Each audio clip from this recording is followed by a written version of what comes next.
Api di Bukit Menoreh. Cerita, Esa Mintarja. Audiobook, novel silat. Bab 384. Keadaan itu benar-benar telah mengguncang perasaan ayah anak muda itu. Kemarahannya tidak terbendung lagi. Dengan sigapnya ia meloncat mendekati anaknya sambil berkata lantang. "Kau harus menebus kesombonganmu dengan nyawamu." Tetapi yang menjawab kemudian adalah ayah Rara Wulan. "Ki Tumenggung. Kita sudah saling mengenal. Ki Tumenggung adalah Tumenggung Reda. Beberapa lapis lebih tua dari kedudukanku. Seharusnya kau menghormati kami Ki Tumenggung. Baik dalam kedudukan kita di istana yang tidak berada dalam tataran yang sama, maupun dalam tataran pergaulan, karena Ki Tumenggung adalah seorang yang kaya raya. Tetapi persoalan anak, memang agak berbeda. Jika Ki Tumenggung menganggap penting untuk melindungi anak Ki Tumenggung, baik dari segi kewadegan maupun dari sisi harga diri dan kebanggaan keluarga, maka aku pun dapat berbuat demikian. Jika Ki Tumenggung kemudian melibatkan orang lain, apakah itu sanak kadang atau bahkan orang-orang upahan, maka aku pun akan melakukannya." Wajah ayah Raden Antal menjadi merah. Tetapi sebelum ia menjawab, Ki Lurah Berenjangan justru bertanya. "Apakah itu perlu sekali Ki Tumenggung?" Ki Tumenggung dan Tumenggung Purbarumeksa adalah orang-orang yang terpandang di Mataram. Jika ada orang yang tahu dan apalagi melihat kalian berkelahi, apakah itu bukan justru suatu aib? Seakan-akan kalian, orang-orang terpandang, tidak mempunyai kesempatan untuk memecahkan persoalan dengan nalar dan budi, sehingga kalian harus berkelahi seperti anak-anak. Persoalannya bukan lagi menang atau kalah. Tetapi perkelahian itu sendiri sudah memercikkan noda pada nama-nama kalian sebagai orang-orang penting di lingkungan Istana Mataram. Ayah Raden Antal itu menggeram. Pertanyaan Ki Lurah Berenjangan itu memang menyentuh hatinya. Tetapi kekalahan anaknya itu benar-benar satu keadaan yang sangat pahit yang harus ditelannya. Justru saat Raden Antal berusaha untuk menebus malu, maka anak muda itu justru harus menanggung malu yang lebih besar. Tetapi seperti dikatakan oleh Ki Lurah Berenjangan, maka perkelahian akan dapat menodai nama mereka. Di luar sadarnya Ki Tumenggung itu memandang berkeliling. Ia memang datang pada malam hari untuk menghindari agar tidak ada orang yang mengetahuinya. Namun nampaknya Ki Lurah Berenjangan justru telah mengancamnya untuk membuat berita yang akan dapat menodai namanya. Sejenak ayah Raden Antal itu termangu-mangu. Demikian pula Ki Tumenggung Purbarumeksa. Namun agaknya Ki Tumenggung Purbarumeksa lebih banyak sekedar melayani saja. Suasana memang menjadi tegang. Raden Teja Prabawa yang berdiri beberapa langkah dari arena perkelahian itu bersama 4 orang yang diupah oleh ayahnya membantu menjaga isi rumah itu, telah bersiap pula. Namun Teja Prabawa sempat mengagumi kemampuan adiknya. Anak muda itu mengerti bahwa adiknya memang berniat untuk berguru kepada Sekar Mirah, istri Agung Sedayu di tanah perdikan Menoreh. Tetapi rasa-rasanya hal itu belum pernah benar-benar dilakukan. Namun ternyata adiknya sudah memiliki kemampuan yang tentu lebih baik dari kemampuannya sendiri. Sementara semuanya berdiri mematung, Ki Lurah Berenjangan berkata selanjutnya. "Baiklah. Aku masih menawarkan bahwa persoalan ini akan diselesaikan dengan cara yang lain. Orang tua Raden Arya Wahyudewa dan orang tua Rara Wulan akan dapat berbincang lebih panjang. Masing-masing berusaha untuk mengerti dan menerima pendapat yang lain. Masing-masing mencoba untuk memperhatikan kepentingan pihak yang lain, serta menghormati pendapat dan sikapnya. Jadi kalian tidak usah berkelahi, apalagi melibatkan beberapa orang lain, karena kalian adalah orang-orang yang memiliki kemampuan mempergunakan nalar budi melampaui orang-orang kebanyakan." Ayah Raden Antal termangu-mangu. Seandainya ia akan mempergunakan kekerasan, maka mungkin akibatnya akan justru lebih parah lagi. Ia pun melihat beberapa orang yang berdiri di halaman selain ayah Rara Wulan, kakeknya yang pernah menjadi seorang senapati pasukan khusus, dan Rara Wulan sendiri. Karena itu maka ayah Raden Antal itu harus mengambil keputusan yang justru tidak akan mempersulit kedudukannya. Sejenak keadaan di halaman rumah Ki Tumenggung Purbarumeksa itu menjadi hening. Namun masih tetap dicengkam oleh ketegangan. Tetapi sejenak kemudian terdengar ayah Raden Arya Wahyudewa itu berkata, "Kita tidak perlu melayani mereka, Antal. Kau tidak perlu lagi memikirkan perempuan itu. Ia tidak pantas menjadi istrimu. Bahkan menjadi pelayanmu pun tidak." Wajah Rara Wulan memang terasa panas. Namun ketika ia bergerak, kakeknya telah menggamitnya. Raden Antal itu pun tertatih-tatih melangkah mendekati ayahnya sambil berkata, "Aku akan meremasnya menjadi debu, ayah." Rara Wulan tiba-tiba saja menyahut, "Kenapa tidak kau lakukan anak cengeng?" "Tutup mulutmu," bentak ayah Raden Antal. Namun yang menjawab adalah Ki Tumenggung Purbarumeksa. Raden Antal masih saja mencoba untuk memanaskan suasana. Jika sekali lagi Raden harus bertempur, maka Raden akan menjadi tidak berbentuk. "Cukup," bentak ayah Raden Antal. "Sudah aku katakan, aku tidak akan melayani kalian langsung." "Maksud Ki Tumenggung?" bertanya Rara Wulan. "Persoalannya bukan lagi persoalan hubungan antara Antal dan perempuan itu. Tetapi persoalan berikutnya adalah persoalan penghinaan dan harga diri," jawab ayah Raden Antal. "Jadi Ki Tumenggung menganggap bahwa persoalannya masih belum selesai?" bertanya ayah Rara Wulan. "Ya. Aku menganggap bahwa persoalannya masih belum selesai," jawab ayah Raden Antal. "Ingat, aku adalah Tumenggung Reda, kedudukanku lebih tinggi dari kedudukanmu. Ingat pula, aku adalah orang yang memiliki kekayaan jauh lebih banyak dari kekayaanmu. Artinya, aku dapat berhubungan dengan orang yang akan dapat menghancurkan nama baikmu, bahkan keluargamu." "Kau mengancam Ki Tumenggung?" bertanya Ki Lurah Beranjangan. "Ya. Kalian harus bersiap-siap menghadapinya," jawab ayah Raden Antal. "Baik," jawab Ki Lurah Beranjangan. "Ki Tumenggung dapat mengupah beberapa puluh orang yang berilmu tinggi. Tetapi kami dapat mengerahkan seluruh kekuatan pasukan khusus Mataram di Tanah Perdikan dan pasukan yang dipimpin oleh Senapati Besar di Jati Anom. Perang akan timbul lagi di Mataram, karena Ki Tumenggung kecewa bahwa seorang perempuan tidak mau direndahkan derajatnya." Wajah ayah Raden Antal itu bagaikan terbakar. Dengan nada tinggi ia berkata, "Kau kira prajurit-prajurit itu budak moyangmu? Aku adalah bekas senapati pasukan khusus itu, dan sampai sekarang aku masih bertugas di sana, meskipun pimpinannya sekarang dipegang oleh Agung Sedayu.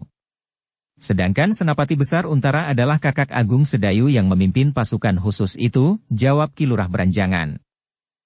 "Kau tidak dapat menyalahgunakan kedudukanmu," jawab Ki Tumenggung. Ki Lurah Beranjangan tertawa. Katanya, "Kau masih juga menyebut kedudukanmu, Tumenggung Reda. Apakah itu bukan salah satu wujud dari penyalahgunaan kedudukan?" "Cukup," ayah Raden Antal itu membentak. "Aku akan meninggalkan neraka ini. Tetapi ingat, persoalan kita belum selesai." Ayah Raden Antal itu tidak menunggu jawaban lagi. Ia pun segera memberi isyarat kepada Raden Antal dan orang-orangnya untuk meninggalkan rumah Ki Tumenggung Purbarumeksa itu. Sejenak kemudian, halaman itu memang menjadi lengang. Ki Tumenggung Purbarumeksa telah mengajak Ki Lurah dan kedua anaknya masuk ke ruang dalam. Sementara itu, ia telah berpesan kepada orang-orang yang diupahnya untuk menjaga rumah itu agar berhati-hati. "Kalian dengar bahwa mereka masih mengancam?" bertanya Ki Tumenggung. "Ya Ki Tumenggung," jawab mereka hampir berbareng. "Tetapi agaknya mereka tidak akan bergerak malam ini," berkata Ki Lurah. "Namun," katanya kemudian, "tetapi kalian harus tetap berhati-hati. Mungkin terjadi sesuatu di luar perhitungan kita." Sejenak kemudian maka Ki Tumenggung, Ki Lurah Beranjangan dan kedua orang anaknya telah duduk di ruang dalam bersama ibunya yang sangat gelisah. "Aku tidak mengira bahwa langkah Ki Tumenggung akan sejauh itu," berkata ayah Rara Wulan. "Satu peringatan bagimu," desis Ki Lurah Beranjangan. Dengan demikian, maka Rara Wulan memang untuk sementara sebaiknya disingkirkan dari rumah ini. Persoalannya kemudian bukan lagi persoalan antara kedua orang tua dari seorang anak muda dan seorang gadis. "Ya." Ki Tumenggung mengangguk-angguk. "Seperti yang telah dikatakan oleh ayah Raden Arya Wahyudewa." "Jadi bagaimana pendapatmu?" bertanya Ki Lurah Beranjangan. "Aku sependapat bahwa Rara Wulan sebaiknya disingkirkan lebih dahulu." "Tetapi kemana? Apakah di rumah ayah anak itu akan terlindungi?" bertanya ayahnya. "Aku akan membawanya." "Ia akan terlindungi," berkata Ki Lurah. Ki Tumenggung memang menjadi ragu-ragu. Namun Ki Lurah itu pun berkata, "Seperti sudah aku katakan kepadamu sebelum orang-orang itu datang. Biarlah aku bawa Rara Wulan. Besok seorang kawanku akan datang, dan bersamanya aku berharap bahwa Rara Wulan akan mendapat perlindungan." "Ayah mengupah seseorang untuk melindungi Wulan?" bertanya Ki Tumenggung. Tidak. Aku tidak mempunyai cukup uang untuk itu. Tetapi selain uang, aku mempunyai cara untuk minta bantuan kepada seseorang, jawab Ki Lurah. Dengan apa? Bertanya Ki Tumenggung. Persahabatan, jawab Ki Lurah. Ki Tumenggung menarik nafas dalam-dalam. Sambil mengangguk-angguk ia menjawab. Ya. Persahabatan harganya tidak kalah dengan nilai uang. Bahkan persahabatan yang tulus akan dapat membuat seseorang rela mengorbankan apa saja yang ada pada dirinya bagi kepentingan sahabatnya, jawab Ki Lurah beranjangan. Aku mengerti ayah, jawab Ki Tumenggung Purbarumeksa.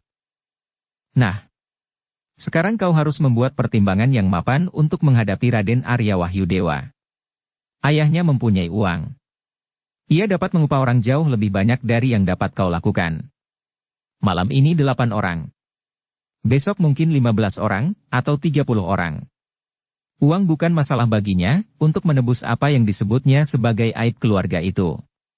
Sedangkan kita tidak mempunyai uang itu. Tetapi kita mempunyai sahabat-sahabat, yang tidak kalah harganya dari nilai uang yang dapat dikeluarkan oleh ayah Raden Antal itu, desis Ki Lurah beranjangan. Ki Tumenggung itu mengangguk-angguk. Katanya, baik ayah. Jika besok Rara Wulan akan meninggalkan rumah ini bersama ayah, aku titipkan Wulan sepenuhnya kepada ayah. Ya. Ia adalah cucuku. Aku akan menjaganya. Sementara itu Wulan sendiri telah memiliki bekal untuk melindungi dirinya sendiri, sebagaimana kau lihat, jawab Ki Lurah beranjangan. Aku memang agak heran. Aku pernah mendengar dari Teja Prabawa bahwa Rara Wulan mencoba untuk mempelajari olah kanuragan. Ketika hal itu disampaikan oleh Wulan sendiri, maka aku tidak mengizinkannya. Tetapi selama ini ia sering berhubungan dengan ayah, sehingga unsur-unsur gerak dari ilmu ayah nampak pada anak itu, berkata Ki Tumenggung Purbarumeksa. Ia memiliki lebih lengkap dari aku, meskipun baru landasannya. Tetapi Rara Wulan mempunyai beberapa kawan berlatih. Antara lain adalah Gelagah Putih itu sendiri, jawab Ki Lurah beranjangan. Ki Tumenggung mengangguk-angguk. Ia sadar bahwa anaknya telah memasuki lingkungan olah kanuragan agak jauh. Bagi Raden Antal hal itu tentu agak mengejutkan. Namun agaknya Gelagah Putih telah memberikan banyak dorongan, langsung atau tidak langsung, kepada Rara Wulan untuk mempelajari olah kanuragan semakin dalam. Apa yang dilihat oleh Ki Tumenggung itu bahkan telah jauh melampaui dugaannya. Malam itu telah diputuskan bahwa Rara Wulan memang harus menyingkir.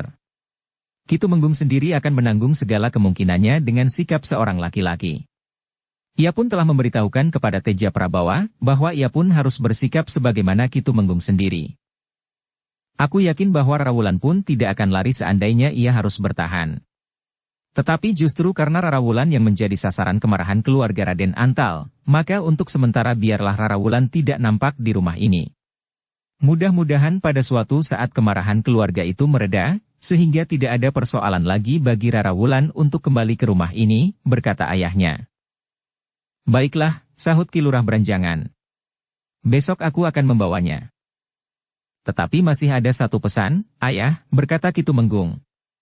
Jika Rara Wulan memang telah menentukan pilihan, maka biarlah persoalannya menjadi jelas.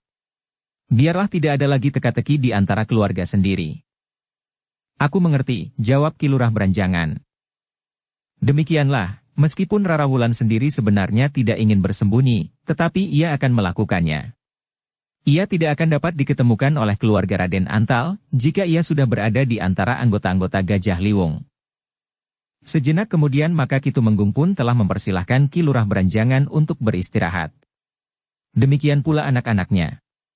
Apalagi Rara Wulan, yang besok akan meninggalkan rumah itu. Keluarga Raden Antal tentu mengetahui bahwa Rara Wulan besok akan meninggalkan rumah ini, berkata Ki Tumenggung. Dari mana ia tahu, bertanya Ki Lurah. Ia tentu memasang orang yang terus-menerus mengawasi rumah ini, sehingga mereka pun tahu bahwa sekarang Rara Wulan ada di rumah. Padahal ia datang baru kemarin bersama ayah, jawab Ki Tumenggung.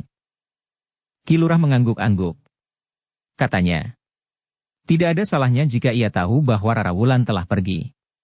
Dengan demikian maka mereka tidak lagi memandang titik persoalannya di rumah ini, karena di rumah ini tidak lagi diketemukan orang yang mereka anggap menjadi sumber persoalan. Ki Tumenggung mengangguk-angguk. Katanya, Jika demikian, persoalannya sudah dapat diatasi meskipun untuk sementara. Namun mudah-mudahan untuk selanjutnya keadaan akan menjadi lebih baik. Aku tidak tahu apakah ayah Raden Antal akan menyalahgunakan kedudukannya untuk menekan aku, selain mempergunakan harta kekayaannya. Dengan demikian, Ki Tumenggung telah mempersilahkan sekali lagi Ki Lurah Beranjangan untuk beristirahat. Demikian pula anak-anaknya yang letih. Rara Wulan yang baru saja berkelahi, sementara esok pagi-pagi akan meninggalkan rumah itu, dan Teja Prabawa yang sehari-harian tidak ada di rumah. Sejenak kemudian, maka rumah itu menjadi sepi. Namun di dalam bilik Ki Tumenggung masih terdengar desah kecemasan dari Ibu Rara Wulan. Sudahlah, berkata ayah Rara Wulan. Kita serahkan segala sesuatunya kepada Yang Maha Agung. Bukankah kita tidak bersalah? Bukankah wajar jika kita menegakkan harga diri kita? Lebih dari itu adalah hari depan anak kita. Ibu Rara Wulan hanya dapat mengangguk-angguk saja. Namun sebenarnya lah ia masih tetap cemas memikirkan anak gadisnya. Dalam pada itu, ketika malam telah hampir sampai ke ujungnya, rumah itu baru benar-benar menjadi sepi.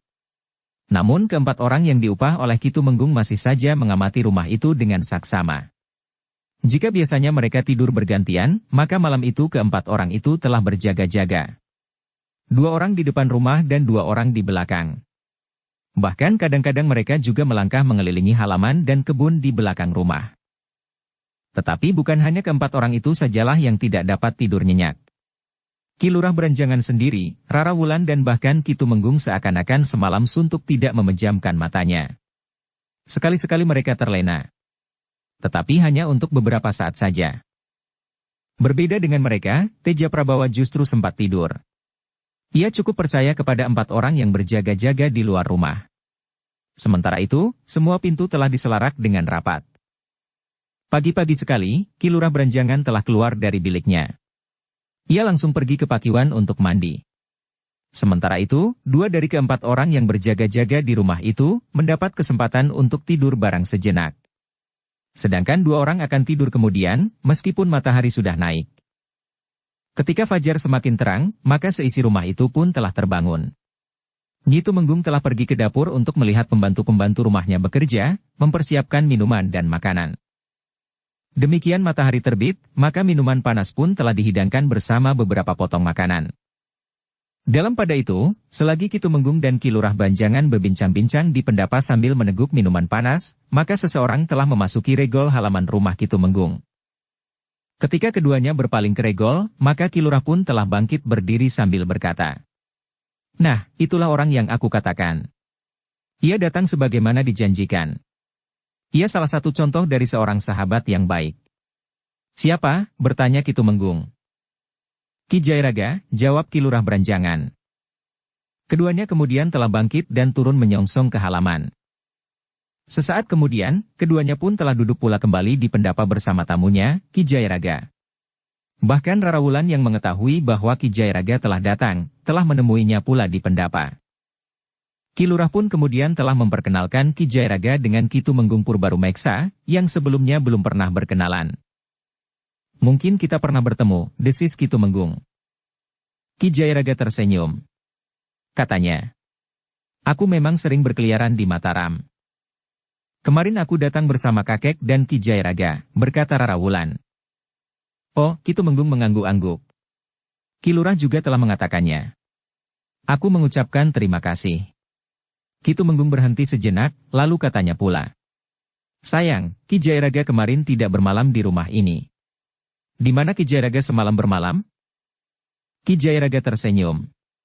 Katanya, "Aku semalam menonton Rara Wulan berlatih." "Di mana Ki Jairaga melihat?" bertanya Rara Wulan dengan serta-merta. "Bukankah kau berlatih bersama anak muda yang disebut-sebut dengan nama yang membingungkan itu?" "Sekali-sekali dipanggil Raden Antal, namun kemudian ada yang menyebutnya Raden Arya Wahyudewa," jawab Ki Jairaga. "Jadi Ki Jairaga melihatnya?" bertanya Rara Wulan semakin mendesak. "Iya," jawab Ki Jairaga. Ki Lurah Beranjangan menarik nafas dalam-dalam. Katanya, "Kenapa Ki Jairaga tidak menghampiri kami?" "Iya," sambung Ki Tumenggung. "Kami akan sangat berterima kasih jika Ki Jairaga semalam berada di sini." Ki Jairaga tertawa pendek. katanya. Aku tidak ingin mencampuri persoalan keluarga Ki Tumenggung. Kecuali jika aku melihat sikap yang licik dan tidak adil.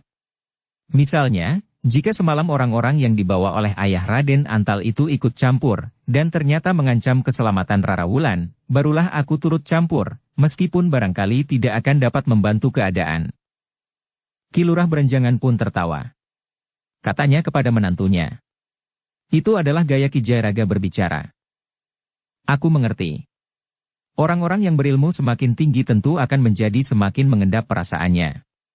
Seperti padi, semakin berisi akan semakin merunduk, jawab Ki Tumenggung. Tetapi ternyata bahwa tidak terjadi apa-apa semalam, sehingga ketika orang-orang itu pergi, aku pun ikut meninggalkan halaman ini pula, berkata Ki Jayaraga kemudian. Lalu di mana Ki Jayaraga tidur semalam? Pertanyaan itu diulangi oleh Ki Tumenggung Purbarumeksa. Ki Jayaraga memandang Ki Lurah sekilas. Kemudian jawabnya. Aku dapat tidur di mana saja. Semalam aku tidur di tempat seorang yang pernah ku kenal sejak aku masih muda, dan yang kebetulan tinggal di Mataram sekarang ini. Siapa? Bertanya Ki Tumenggung. Ki Lurah Berenjangan tertawa pula. Katanya. Jangan kau tanyakan siapa orang itu. Ki Jayaraga akan menjadi bingung untuk menjawabnya. Ternyata Ki Tumenggung pun tanggap, sehingga mereka telah tertawa. Bahkan Rara Wulan pun ikut tertawa pula. Demikianlah, setelah minum minuman panas dan makan makanan beberapa potong, maka Ki Lurah pun akhirnya berkata. Nah, aku kira sudah waktunya aku membawa Rara Wulan meninggalkan rumah ini. Jangan cemas. Ia akan pergi ke tempat yang terbiasa baginya. Ki Tumenggung mengerutkan keningnya. Rara Wulan adalah seorang gadis yang sudah terbiasa meninggalkan rumahnya. Tetapi saat itu kepergiannya justru terasa dalam keadaan yang berbeda. Apalagi ayahnya yang merasa bahwa persoalannya dengan anak gadisnya telah terpecahkan. Namun ternyata bahwa anak gadisnya itu tidak dapat dengan tenang tinggal di rumahnya sendiri. Ibu dan kakak Rara Wulan pun kemudian telah duduk di pendapa itu pula. Sebenarnya mereka pun merasa berat untuk melepas Rara Wulan pergi. Baru kemarin gadis itu pulang. Begitu cepatnya ia harus pergi lagi. Tetapi itu adalah yang terbaik buat Rara Wulan sekarang ini, berkata Ki Lurah Berenjangan kepada anak perempuannya. Namun nampaknya ada juga butir-butir air di pelupuk mata ibu Rara Wulan itu. Sehingga sambil memeluknya Rara Wulan berkata, Ibu, aku tidak akan membuat ibu gelisah lagi lain kali. Aku mohon ibu mengerti kali ini. Dan aku pun mohon ibu mengampuni aku. Hati-hatilah Wulan. Kau harus selalu membuat hubungan dengan ibu dan ayahmu, agar kami selalu mengetahui keadaanmu, berkata ibunya. Aku akan menjadi penghubung yang baik, berkata Ki Jayaraga. Terima kasih Ki Jayaraga, sahut ayah Rara Wulan. Demikianlah, ketika matahari naik semakin tinggi, Ki Lurah pun telah minta diri. Teja Prabawa yang sering berkelahi dengan adiknya ternyata merasa rumah itu akan menjadi semakin sepi. Kapan kau pulang Wulan? Bertanya Teja Prabawa. Aku belum tahu Kakang. Mudah-mudahan keadaan segera menjadi baik, sehingga aku akan dapat segera pulang, jawab Rara Wulan. Ketika Rara Wulan turun dari tangga pendapa rumahnya, ibunya memang menangis. Namun nampak ia dapat mengerti kenapa Rara Wulan harus pergi lagi. Bagi Rara Wulan sendiri, maka kepergiannya justru memberinya kesempatan sesuai dengan keinginannya. Bersembunyi atau tidak bersembunyi, ia ingin kembali kepada kawan-kawannya dari kelompok Gajah Liwung, yang justru pada saat terakhir namanya baru dicemarkan oleh sekelompok orang yang juga mengaku dari kelompok Gajah Liwung. Di sebuah simpang tiga, tiba-tiba saja Rara Wulan berkata, Kita berbelok ke timur Kek. Kemana? Jalan ini adalah jalan yang paling dekat, bertanya kakeknya. Jalan ini pun jalan yang dekat, jawab Rara Wulan. Di ujung jajaran pohon gayam itu kita berbelok ke kiri. Ki Lurah Berenjangan yang telah mengenal seluruh jalan-jalan di Mataram seperti mengenali pintu-pintu rumahnya sendiri memang menjadi heran. Beberapa puluh langkah ia berjalan mengikuti Rara Wulan. Namun tiba-tiba ia bertanya. Wulan, kita akan melewati jalan padukuhan yang dihuni oleh para pemimpin di Mataram dan orang-orang kaya. Tetapi Rara Wulan menjawab. Jalan ini adalah jalan yang dapat dilewati siapa saja. Apa gunanya kita memilih jalan itu? Bertanya kakeknya. Rara Wulan justru tersenyum. Namun akhirnya kakeknya menebak. Kau akan memilih jalan yang melewati depan rumah Raden Arya Wahyudewa? Rara Wulan tersenyum sambil mengangguk. Wulan, kenapa kau justru menjadi nakal sekali? Apa gunanya kita melewati depan rumahnya? Bukankah itu sama saja dengan memancing persoalan? Tidak, Kek. Aku ingin mereka tahu bahwa aku telah meninggalkan rumah, jawab Rara Wulan. Dengan demikian maka mereka tidak akan mengganggu ibuku lagi. Tanpa melewati rumahnya, mereka tentu sudah tahu bahwa kau telah meninggalkan rumah keluargamu. Kau lihat orang yang duduk di bawah pohon asam di depan rumah Kipramu itu, bertanya Ki Lurah. Di sebelah rumah kita, bertanya Rara Wulan. Ya. Orang yang menjual gayam rebus? Ki Lurah pun bertanya pula. Aku melihatnya, Kek, jawab Rara Wulan. Nah, orang itu adalah orang yang akan menyampaikan kabar kepergianmu kepada orang tua Raden Antal, berkata Ki Lurah. Dari mana kakek tahu, bertanya Rara Wulan pula. Menilik caranya memandangimu. Sementara itu, sebelum ada persoalan antara kau dengan Raden Amal, tidak pernah ada orang berjualan di bawah pohon asem itu, jawab kakeknya. Rara Wulan mengangguk-angguk. Namun katanya pula. Kita sudah terlanjur sampai di sini, Kek. Sebaiknya kita tidak kembali. Kita berjalan terus meskipun lewat di depan rumah Arya Wahyudewa itu. Kau sebut nama anak muda itu dengan penuh kebencian, desis kakeknya. Rara Wulan menarik nafas dalam-dalam. Tetapi ia tidak menjawab. Sebenarnya lah seperti yang dikehendaki Rara Wulan, mereka bertiga telah berjalan melalui jalan yang cukup lebar di antara rumah-rumah yang besar dan berhalaman luas. Regol-regol halaman yang nampak rapi dan sengaja dibuat sebaik-baiknya, agar tidak nampak lebih buruk dari regol halaman yang lain. Biarlah Ki Jayaraga melihat rumahnya pula, berkata Rara Wulan perlahan-lahan. Ki Jayaraga mengangguk-angguk. Katanya, meskipun aku sependapat bahwa sebenarnya kita tidak perlu memilih jalan ini, tetapi karena kita sudah terlanjur, ada baiknya juga aku melihat rumah anak muda itu. Ketika mereka berjalan di bawah bayangan pohon asem yang mulai tumbuh subur dan menjadi besar, maka Rara Wulan berkata, yang regolnya terbuka itulah rumahnya. Ki Jayaraga mengangguk-angguk. Di sebelah-menyebelahnya regol halamannya juga terbuka, tetapi kecil saja. Di tengah-tengahnya nampak pintu regolnya terbuka lebar. Tetapi ketika mereka bertiga lewat di depan regol yang terbuka itu, mereka sama sekali tidak melihat seorang pun dari keluarga Raden Antal. Yang mereka lihat adalah seorang laki-laki muda yang sedang menyapu halaman. Inilah rumahnya, desis Rara Wulan ketika mereka berjalan di depan regol halaman yang terbuka itu. Dari pintu yang terbuka, Ki Jayaraga sempat melihat rumah yang besar dan terhitung sebagai sebuah rumah yang bagus. Ki Jayaraga yang memperlambat langkahnya melihat pendapa yang luas dan megah. Tiang berukir diwarnai oleh sungging yang halus. Ketika Ki Jayaraga mengatakannya, maka Rara Wulan bertanya, dari mana Ki Jayaraga tahu bahwa ukirannya rumit dan sunggingnya bagus dan halus? Hanya dugaanku, jawab Ki Jayaraga sambil tersenyum. Menilik wujud pendapa serta rumah dalam keseluruhan, ukiran pada tiang-tiang di pendapa, sunduk dan uleng, tentu ukiran yang rumit dan disungging lembut dengan warna-warna yang cerah. Rara Wulan menarik nafas dalam-dalam. Tetapi ia tidak menjawab. Yang kemudian menjawab adalah Ki Lurah Beranjangan. Aku setuju. Rumah-rumah yang berderet di sepanjang jalan ini adalah rumah orang-orang yang kaya, berpangkat tinggi dan berkedudukan baik. Penampilan orang-orang yang tinggal di sini pun kadang-kadang tidak terkendali lagi. Jika mereka hadir dalam satu pertemuan bersama Ki Patih Mandaraka, kadang-kadang mereka merasa segan, karena Ki Patih Mandaraka adalah orang yang sederhana sekali. Ki Jayaraga mengangguk-angguk. Katanya, orang-orang yang mengerti betapa pahit dan getirnya pengalaman para pendahulu mereka saat mereka membangun Mataram dengan membuka alas Mentaok, justru cenderung untuk tetap hidup sederhana. Contoh lain selain Adipati Mandaraka yang menjabat sebagai pepatih di Mataram, juga Ki Lurah Beranjangan. Ki Lurah tertawa. Katanya, ada bedanya. Ki Patih Mandaraka memang seorang yang sederhana betapapun besar namanya serta tinggi ilmu dan kemampuannya. Tetapi Ki Lurah Beranjangan bukannya hidup sederhana karena ia orang yang sederhana. Lalu, bertanya Ki Jayaraga. Ki Lurah Beranjangan memang tidak mempunyai bekal apapun untuk hidup tidak sederhana, jawab Ki Lurah. Ki Jayaraga tertawa. Rara Wulan pun tersenyum pula sambil berkata. Kakek mulai merajuk. Tidak. Aku tidak merasa apa-apa. Biasa saja, karena bagiku hal itu wajar sekali. Kalau aku hidup prihatin, maka aku telah memetik hasilnya.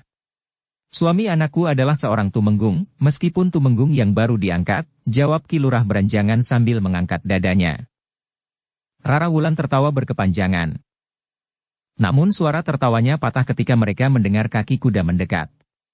Ketika mereka berpaling, maka mereka melihat 4 ekor kuda berderap di belakang mereka, dan dengan tiba-tiba memperlambat di sebelah ketiga orang yang berjalan itu.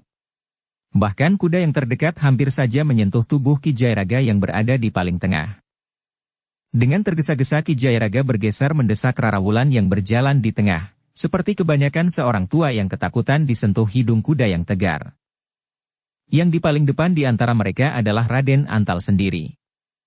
Dengan nada keras ia bertanya. Untuk apa kalian lewat jalan ini? Ki Lurah Beranjanganlah yang mendahului Rara Wulan. Kami hanya sekedar lewat. Kami akan melihat-lihat keadaan kota. Kalian tentu melakukannya dengan sengaja. Apakah kalian memang menantang kami? Bertanya Raden Antal pula. Tentu tidak, jawab Ki Lurah. Kami tidak akan membuat kegaduhan di jalan yang menjadi semakin ramai karena orang-orang hilir mudik pulang dan pergi ke pasar. Tetapi ternyata Rara Wulan telah menyambung. Kecuali jika kau memang ingin menantang aku perang tanding di sini, atau justru di pasar, agar orang-orang dapat melihat bahwa aku dapat mengalahkanmu dengan mudah. Setan kau, geram Raden Antal. Kami berempat sekarang. Kau hanya bertiga. Rara Wulan tertawa pendek. Katanya. Jangankan kalian hanya berempat. 10 orang sekaligus sekarang ini, kalian tidak dapat berbuat apa-apa. Ingat, kakekku adalah senapati pasukan khusus. Nah, kau ingin mencoba? Aku tidak berkeberatan menjadi tontonan orang di sini. Raden Antal menggeram. Namun ia pun kemudian telah menghentakkan kendali kudanya sehingga kudanya berderap semakin cepat. Nampaknya Raden Antal tidak berputar kembali ke rumahnya. Tetapi kudanya berjalan terus. Para pengikutnya pun telah memacu kudanya pula menyusul anak muda itu. Orang itu masih saja memancing persoalan, desis Rara Wulan. Kau yang memancing persoalan, sahut kakeknya. Kenapa kau memilih jalan ini? Jika kita tidak lewat jalan ini, maka kita tidak akan membuat hatinya menjadi panas. Rara Wulan tidak menjawab. Namun ia tidak dapat ingkar, bahwa yang dilakukannya itu memang dapat memanaskan suasana, sehingga memancing kemarahan keluarga Raden Antal. Demikianlah, ketiga orang itu telah meneruskan perjalanan. Langkah mereka menjadi semakin cepat. Rasa-rasanya mereka ingin segera menjauhi rumah Raden Antal. Namun demikian Ki Lurah Beranjangan berkata, bagaimanapun juga kita harus berhati-hati. Kita tidak tahu apakah Raden Antal tidak akan berbuat apa-apa lagi. Mungkin ia akan menyusul kita di tempat yang mereka anggap lebih baik, dengan membawa orang lebih banyak lagi. Rara Wulan memang menyesal bahwa ia telah membawa kakeknya dan Ki Jayaraga melalui jalan itu, sehingga kemungkinan timbul persoalan di perjalanan. Wulan, desis Ki Lurah kemudian. Jika kita harus membela diri di perjalanan, apakah kau sudah siap? Maksudku pakaianmu? Aku mengenakan pakaian lengkap kek, jawab Rara Wulan. Ki Lurah Beranjangan mengangguk-angguk. Katanya. Karena itu agaknya, kau kelihatan gemuk. Rara Wulan mengerutkan keningnya. Kakeknya masih sempat bergurau sehingga Ki Jayaraga tertawa tertahan. Tetapi ketika mereka sampai ke simpang 3, Ki Lurah Beranjangan berkata, marilah. Kita berbelok ke kanan. Tetapi jalan yang terdekat, kita berbelok ke kiri kek. Kita akan sampai ke jalan yang langsung akan menuju ke gerbang kota, berkata Rara Wulan. Tetapi Ki Lurah berkata, kita akan singgah di pasar. Ada 2 keuntungan. Pertama, kita akan membuang jejak. Raden Antal agaknya tidak akan mengira bahwa kita akan singgah di pasar. Kedua, kita dapat membeli oleh-oleh buat anak-anak Gajah Liwung. Rara Wulan mengangguk-angguk. Ki Jayaraga pun sependapat bahwa mereka berusaha menghindari persoalan yang berkepanjangan dengan keluarga Raden Antal, karena jika dendam itu berlanjut, keluarga Ki Tumenggung Purbarumeksa juga akan selalu dibayangi oleh kegelisahan. Ternyata apa yang diperhitungkan oleh Ki Lurah Beranjangan itu benar. Mereka yang menempuh jalan lain dari jalan yang seharusnya mereka lalui, tidak mendapat hambatan apa-apa, meskipun sebenarnya Raden Antal dan 5 orang pengikutnya telah menunggu di gerbang kota. Ternyata Ki Lurah, Rara Wulan dan Ki Jayaraga telah keluar dari kota raja dengan melalui regol butulan yang lebih kecil dan tidak banyak dilalui orang. Kedatangan mereka ke Padukuhan Sumpiuh disambut gembira oleh anak-anak anggota Gajah Liwung. Apalagi ketika mereka menerima oleh-oleh dari Ki Lurah Beranjangan. Namun yang nampak gelisah adalah Gelagah Putih. Ia tahu bahwa namanya tentu ikut dipersoalkan oleh keluarga Rawulan. Tetapi melihat wajah dan sikap ketiga orang yang baru datang itu, Gelagah Putih dapat menghibur dirinya sendiri untuk mengurangi kegelisahannya. Ki Lurah Beranjangan memang tidak segera memanggil Gelagah Putih dan berbicara dengan bersungguh-sungguh tentang perjalanan yang baru saja ditempuhnya ke Mataram. Tetapi baru setelah malam turun, serta suasana menjadi hening, Ki Lurah Beranjangan dan Ki Jayaraga telah memanggil Gelagah Putih. Dengan singkat Ki Lurah Beranjangan telah menceritakan hasil perjalanannya menemui orang tua Rara Wulan. Kepada Rara Wulan ternyata kedua orang tuanya telah membuka diri. Apalagi setelah kedua orang tua Rara Wulan merasa bersalah telah memilih seorang anak muda yang disangkanya baik dan bersih, ternyata sama sekali tidak. Tetapi Gelagah Putih, berkata Ki Lurah Beranjangan, bagaimanapun juga kau harus memenuhi adat yang berlaku. Orang tuamu harus datang kepada orang tua Rara Wulan. Mungkin kau dapat minta Untara untuk menyertai Ki Widura. Mungkin juga Agung Sedayu. Atau siapa saja yang dianggap paling baik bagi Ki Widura. Gelagah Putih mengangguk-angguk. Ia mengerti semua keterangan Ki Lurah Beranjangan. Ia pun sadar bahwa semuanya itu benar adanya. Meskipun demikian, rasa-rasanya ada sesuatu yang terasa agak mengusik hatinya. Apakah ia sudah pantas untuk melakukannya? Seandainya dari penilaian kewadagan ia sudah nampak cukup dewasa, wujudnya pun sudah cukup pantas, tetapi apakah dari penilaian jiwani ia sudah matang untuk melakukannya? Ki Lurah Beranjangan melihat keraguan-raguan itu.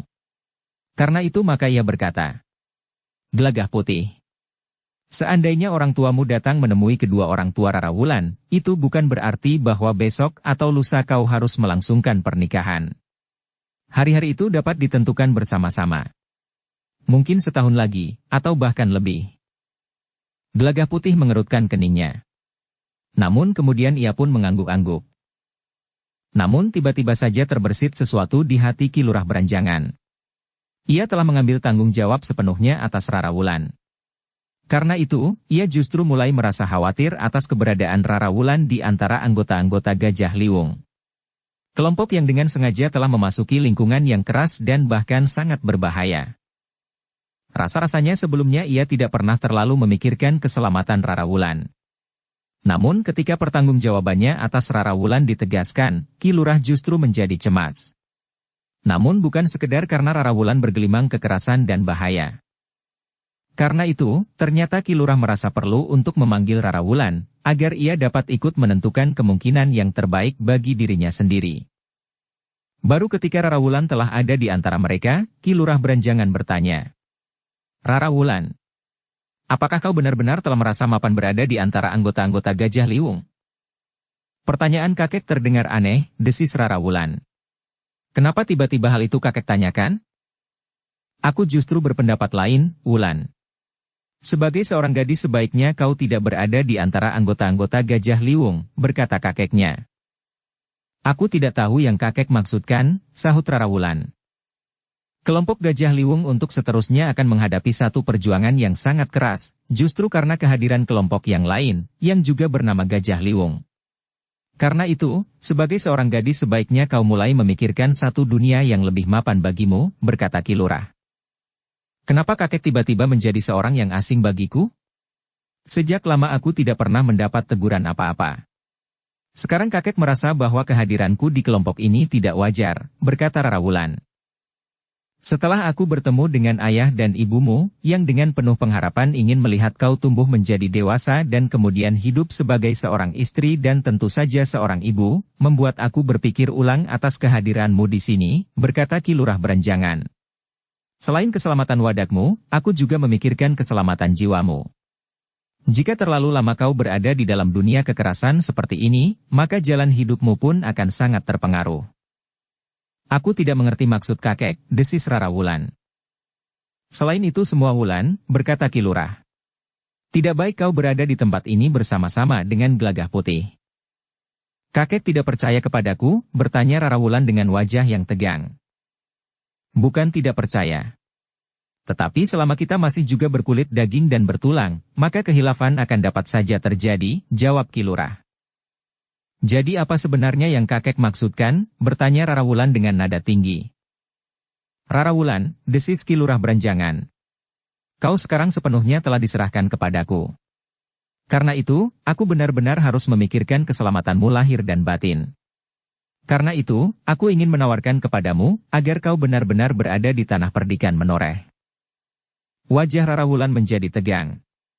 Namun sebelum ia menjawab, Ki Lurah berkata, Rara Wulan, aku minta kau mempergunakan penalaran yang mapan. Bukan sekedar perasaan. Di sini kau memang mendapatkan pengalaman yang luas, karena setiap kali kau akan menghadapi persoalan yang membutuhkan pemecahan. Tetapi apakah pengalaman yang kau dapatkan di kelompok ini seimbang dengan kemungkinan-kemungkinan yang paling berbahaya yang dapat terjadi? Rara Wulan mulai menundukkan kepalanya. Sementara Ki Lurah dengan cepat menyambung. Di tanah perdikan menoreh, kau benar-benar akan dapat berguru kepada Mbokayumu Sekar Mirah. Ilmumu akan berkembang semakin pesat. Dengan demikian apa yang kau dapatkan akan lebih berarti daripada apa yang kau dapatkan bersama-sama kelompok Gajah Liwung. Rara Wulan termangu-mangu sejenak.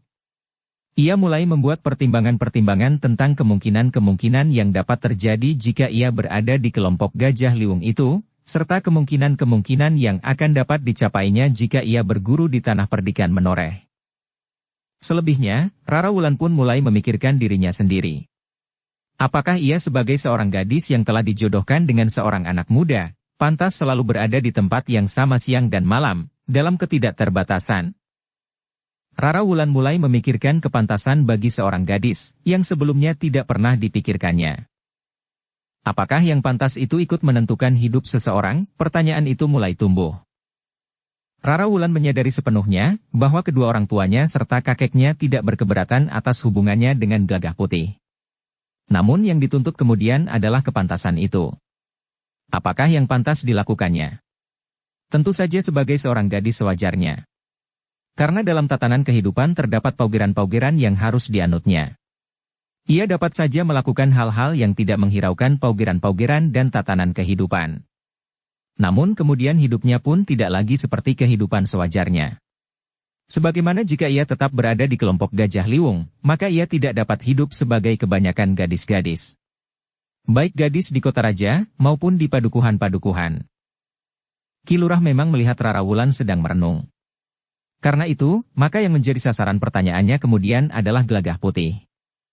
Bagaimana menurut pendapatmu, jika Rara Wulan berada di tanah perdikan menoreh, berguru kepada Mbokayumu Sekar Mirah, bertanya Ki Lurah beranjangan. Gelagah Putih termangu-mangu sejenak. Namun ia pun kemudian berkata, aku kira hal itu akan lebih baik Ki Lurah. Di kelompok ini, apalagi jika kita telah kembali terjun ke arena, keadaannya memang sangat berbahaya. Kemungkinan-kemungkinan buruk akan dapat terjadi. Meskipun dimanapun kemungkinan buruk itu dapat terjadi, tetapi di kelompok yang dengan sengaja hadir di tengah-tengah berkecamuknya gejolak anak-anak muda ini, bahaya itu terasa lebih besar. Ki Lurah beranjangan mengangguk-angguk. Ternyata Gelagah Putih telah lebih banyak mempergunakan penalarannya pula, sehingga ia tidak asal saja memilih keadaan bagi Rara Wulan. Meskipun sebagai seorang anak muda Gelagah Putih tentu akan lebih senang jika Rara Wulan selalu dekat padanya. Nah, berkata Ki Lurah kemudian. Kau juga harus bersikap, Rara Wulan, sebagaimana kau bersikap dalam menentukan masa depanmu sendiri. Rara Wulan yang menunduk itu pun kemudian telah mengangguk-angguk sambil berkata. Aku menurut saja apa yang kakek perintahkan. Ki Lurah menarik nafas dalam-dalam.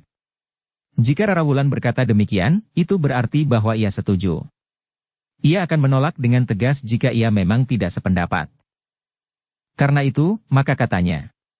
Baiklah. Jika demikian, kita akan bersiap-siap. Besok kita berangkat ke tanah perdikan menoreh. Besok, bertanya Rara Wulan. Ya, besok. Aku sudah terlalu lama meninggalkan tanah perdikan, jawab Ki Lurah. Baru kemarin lusa kakek datang, desis Rara Wulan. Tetapi aku sudah mondar-mandir dan sering meninggalkan tugasku, jawab Ki Lurah Beranjangan. Rara Wulan pun mengangguk-angguk pula. Memang tidak ada lagi yang harus ditunggu. Karena itu, maka akhirnya Ki Lurah memutuskan untuk berangkat esok pagi. Gelagah Putih akan ikut mengantarkan sampai ke tanah perdikan Menoreh. Kemudian ia akan kembali ke Mataram dan bergabung kembali dengan kelompok Gajah Liwung, yang akan berkurang dengan seorang anggota. Tetapi kekurangan itu segera terisi ketika Ki Jayaraga berkata, "Untuk sementara aku akan tetap berada di antara kelompok ini. Aku masih mempunyai janji dengan Podang Abang. Aku tidak tahu kapan janji itu akan dapat aku penuhi." Pernyataan Ki Jayaraga itu tentu saja disambut gembira oleh anggota-anggota kelompok Gajah Liwung yang lain, karena dengan demikian mereka merasa bukan saja anggotanya tidak berkurang, tetapi justru mendapat perlindungan, karena mereka mengetahui sepenuhnya bahwa Ki Jayaraga adalah seorang yang berilmu sangat tinggi. Dengan demikian maka Ki Jayaraga adalah anggota kelompok Gajah Liwung yang paling tua. Malam itu Rara Wulan harus berkemas. Besok ia berangkat ke tanah perdikan Menoreh. Meskipun tidak perlu terlalu pagi. Malam itu, para anggota Gajah Liwung masih sempat memberikan ucapan selamat jalan. Mereka berharap bahwa Rara Wulan sekali-sekali datang mengunjungi kelompok yang berniat untuk mengimbangi kehadiran kelompok-kelompok anak muda yang tidak bertanggung jawab itu. Bagaimanapun juga kedudukanmu sulit untuk digantikan, berkata Rumeksa. Kenapa? Bertanya Rara Wulan. Di antara kita tidak ada lagi yang dapat dengan cepat menyediakan minuman dan makanan hangat. Bahkan tidak ada yang dapat memperhitungkan apa yang perlu disediakan buat kita untuk hari-hari mendatang, jawab Rumeksa. Ah, desis Rara Wulan. Kalian tidak boleh terbiasa menjadi manja. Anak-anak anggota Gajah Liwung itu tertawa. Namun terasa bahwa perpisahan itu tentu akan memberikan kesan tersendiri. Pagi-pagi benar Rara Wulan bangun. Ia masih membantu kakek penunggu rumah di Sumpiyuh itu untuk menyediakan makan dan minum. Terutama bagi Rara Wulan sendiri, Ki Lurah Beranjangan dan Gelagah Putih, yang akan berangkat ke tanah perdikan Menoreh. Biarlah aku menyertainya, berkata Sabung Sari. Selama ini Ki Jayaraga akan tinggal bersama kalian. Aku akan mengawani Gelagah Putih nanti kembali ke Sumpiyuh. Tentu saja hanya sekedar menjadi kawan bercakap-cakap, karena jika terjadi sesuatu, ia akan dapat menyelesaikan sendiri. Ah, tentu tidak, sahut Gelagah Putih. Aku sangat berterima kasih jika kau bersedia menemani aku di perjalanan kembali dari tanah perdikan Menoreh. Keempat orang yang akan berangkat itu memang tidak tergesa-gesa. Karena itu, mereka baru berangkat setelah matahari mulai naik. 4 ekor kuda pun telah berderap meninggalkan Sumpiyuh. Gelagah Putih memang menjadi berdebar-debar. Ia akan merasakan satu perpisahan.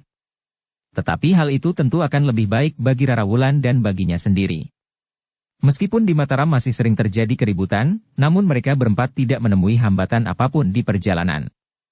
Dengan lancar mereka menyeberangi Kali Praga dan mulai menjelajah bulak-bulak persawahan di tanah perdikan Menoreh. Sedangkan jalan yang mereka tempuh pun masih juga nampak ramai oleh orang-orang yang hilir mudik. Ketika mereka mulai memasuki padukuhan-padukuhan, maka orang-orang yang melihat kehadiran mereka mulai menyapa Gelagah Putih, anak muda yang sudah agak lama tidak nampak di tanah perdikan sendiri. Meskipun di Mataram masih sering terjadi keributan, namun mereka berempat tidak menemui hambatan apapun di perjalanan. Dengan lancar mereka menyeberangi Kali Praga dan mulai menjelajah bulak-bulak persawahan di tanah perdikan Menoreh. Sedangkan jalan yang mereka tempuh pun masih juga nampak ramai oleh orang-orang yang Gelagah Putih hanya dapat menjawab singkat-singkat saja.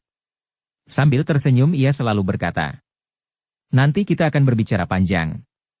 Aku akan bercerita tentang sebuah perjalanan yang menarik." Rara Wulan yang pernah berada di tanah perdikan Menoreh, belum pernah memperhatikan sikap anak-anak muda kepada Gelagah Putih. Ternyata Gelagah Putih itu telah dikenal setiap orang, meskipun hanya di seputar tanah perdikan. Namun Rara Wulan ikut merasakan kehangatan hubungan Gelagah Putih dengan anak-anak muda, bahkan dengan semua orang di tanah perdikan itu. Dalam pada itu Ki Lurah Beranjangan bertanya, "Apakah kita akan langsung ke rumah Agung Sedayu atau kita akan singgah di barak pasukan khusus itu?" Gelagah Putih termangu-mangu sejenak. Kemudian Rara Wulanlah yang menjawab, "Kita pergi langsung ke rumah Mbokayu Sekar Mirah. Baru kakek pergi ke barak pasukan khusus itu. Ki Lurah Berenjangan mengangguk-angguk.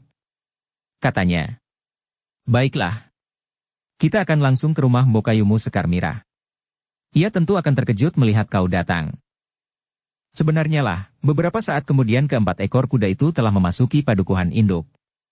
Beberapa orang yang berjumpa tentu menyapa dengan hangat. Sebagian dari mereka masih juga mengenali Rara Wulan yang pernah berada di Tanah Perdikan. Sebenarnya lah Sekar Mirah memang terkejut.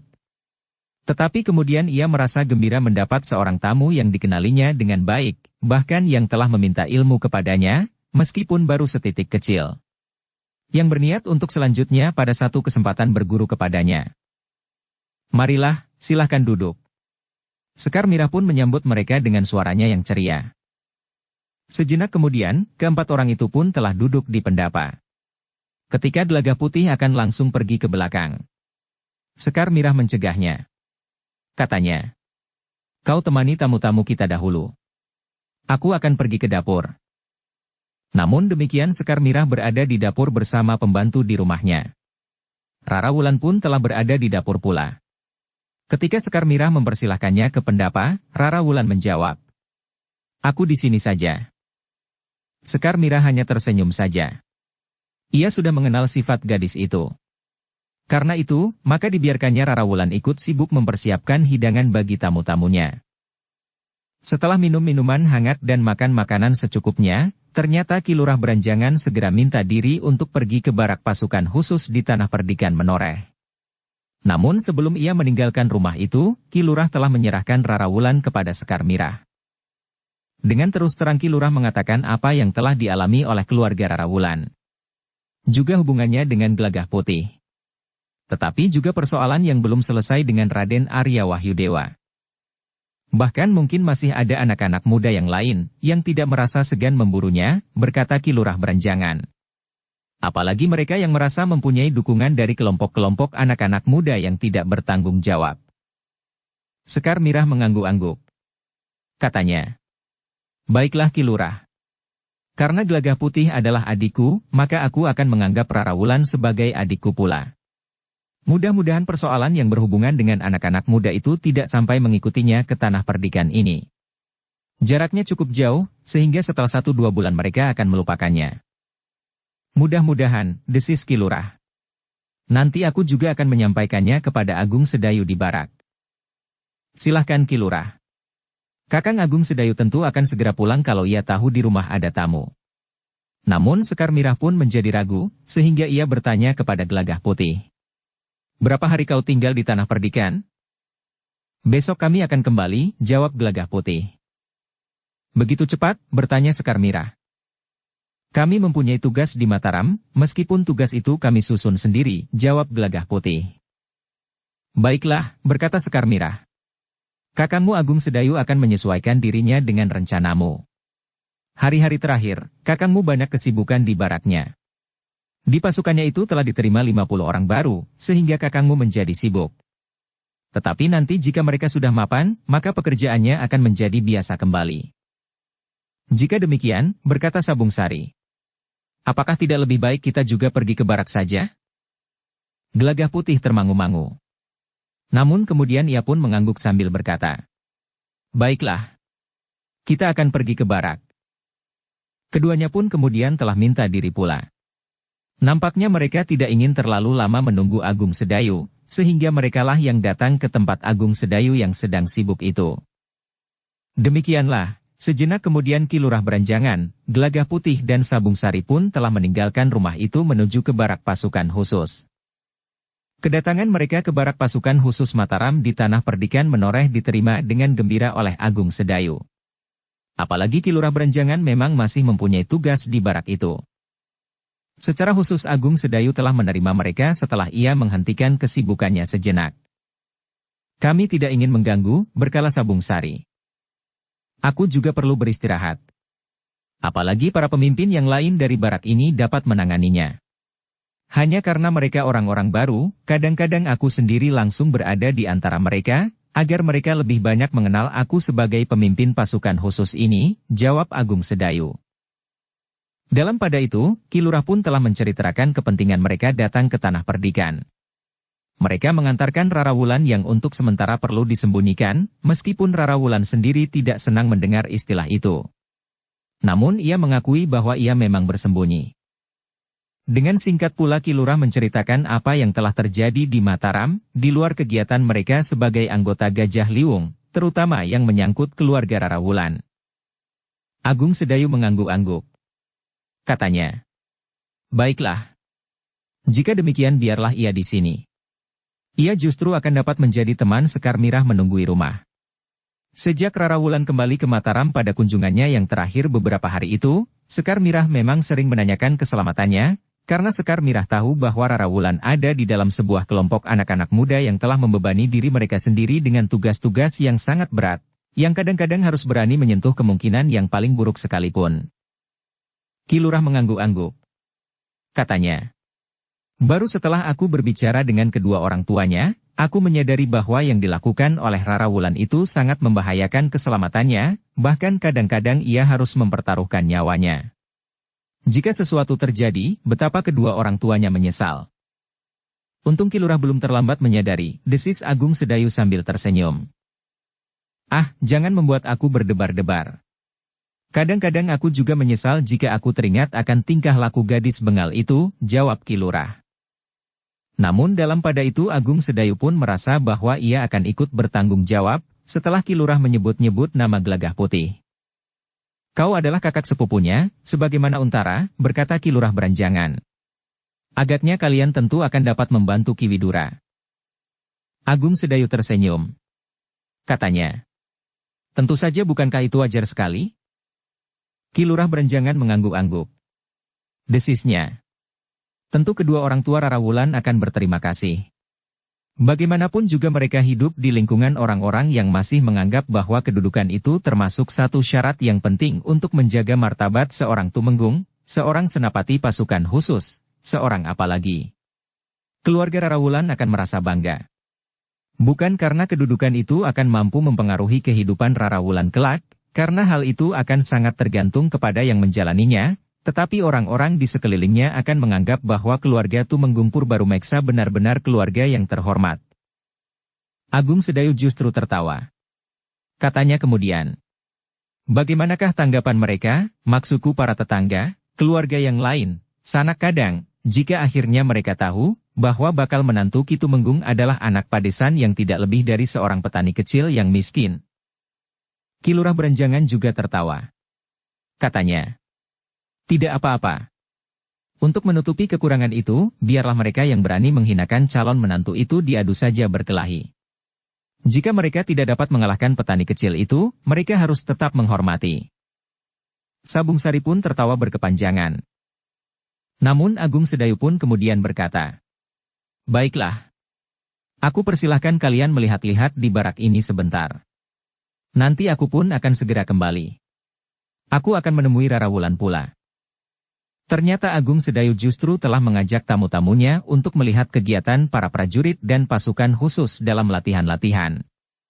Terutama 50 orang prajurit baru yang sedang ditempa untuk menjadi bagian yang serasi dari pasukan khusus Mataram di Tanah Perdikan Menoreh. Beberapa orang perwira muda telah mendapat tugas untuk memberikan bimbingan langsung kepada 50 orang prajurit itu. Latihan-latihan yang cukup berat, agar prajurit-prajurit yang baru itu dalam waktu dekat memiliki kemampuan yang pantas bagi seorang prajurit dari pasukan khusus. Dalam waktu 3 bulan mereka harus memiliki pengetahuan dan kemampuan dasar seorang prajurit, berkata Agung Sedayu. Kemudian dalam waktu 6 bulan berikutnya, mereka ditempa untuk memahami kemampuan khusus bagi seorang prajurit pasukan khusus. Namun mereka baru akan melakukan pendadaran setelah mereka setahun berada di barak ini. Pendadaran pertama. Jika mereka mampu, maka mereka akan ditetapkan menjadi seorang prajurit.